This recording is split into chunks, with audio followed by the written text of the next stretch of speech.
غوث پاک گزرے تو اس نے آواز دی، کہنے بابا جی بات سننا.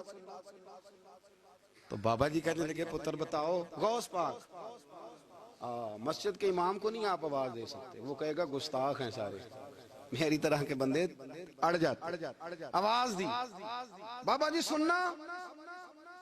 تو غوث پاک پتر بتاؤ. کہنے لگا حضور میں نا یہ 1 دینار گھر سے لے کے آیا تھا مٹھائی کھانے کے لیے، اب میری یہ باری، اگر میں بازار چلا گیا نا تو میری باری نکل جائے گی، ذرا دوڑ کے جا کے مجھے مٹھائی نہیں لا دیتے. کس کو کہہ رہا ہے؟ اللہ آپ کو جزائے خیر عطا. تھوڑی نہیں گل کی تھی میں، تھوڑی نہیں، غوث پاک کی. ذرا دوڑ کے جاؤ مجھے 1 روپے کی مٹھائی نہیں لا دیتے. تو غوث پاک رضی اللہ تعالیٰ انہوں نے پیسے پکڑے، فرمایا پتر تو باری لے، میں لے کے آیا مٹھائی ابھی.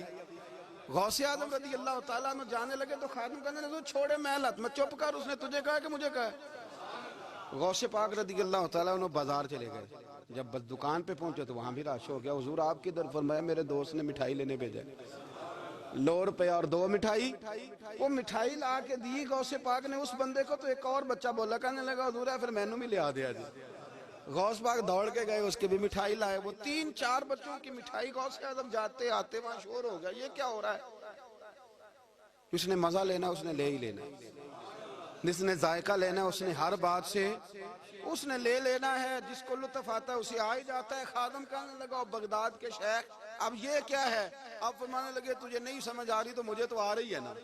اس نے کہا حضرت جی وہ کیا؟ فرمانے لگے سمجھ اس بات کو کہ سفید داڑھی والے بھی حاجتیں لے کے عبد القادر کے پاس آتے ہیں، اور 8-8 سال کے بچے بھی عبد القادر جیلانی کے پاس آتے ہیں. یہ سمجھ لے، سمجھ آ رہی ہے تو آ جائے، نہیں آتی تو نہ آئے. سفید داڑھی والا بھی ادھر ہی رجوع کرتا ہے اور 8 سال کا بچہ بھی. تو فرمایا مجھے تو مزہ آ رہا ہے اس بات کا بھی. انہوں نے کسی اور کو تو آواز نہیں نہ دی، کسی اور کو انہیں سمجھ آئی کہ اگر ہمارا مسئلہ حل کرے گا تو عبد القادر جیلانی کرے گا. تو فرمایا مجھے تو اس کا بھی مزہ ہی آ رہا ہے، سرور ہی آ رہا ہے. حضور غوث پاک سے کسی نے کہا اتنا مرتبہ کیسے پایا؟ فرمایا درست العلم حتی صرت قطبہ. کچھ نہیں کیا، پہلے نبی پاک کا دین پڑھا ہے پھر پڑھایا ہے، اللہ نے مجھے کتب بنا دیا.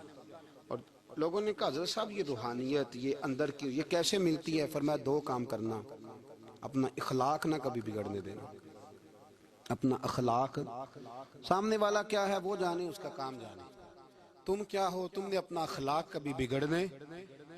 اور دوسرا حضور غوث پاک رضی اللہ تعالیٰ عنہ فرمانے لگے اللہ سب سے زیادہ راضی اس وقت ہوتا ہے جب کوئی کسی بھوکے کو روٹی کھلاتا ہے.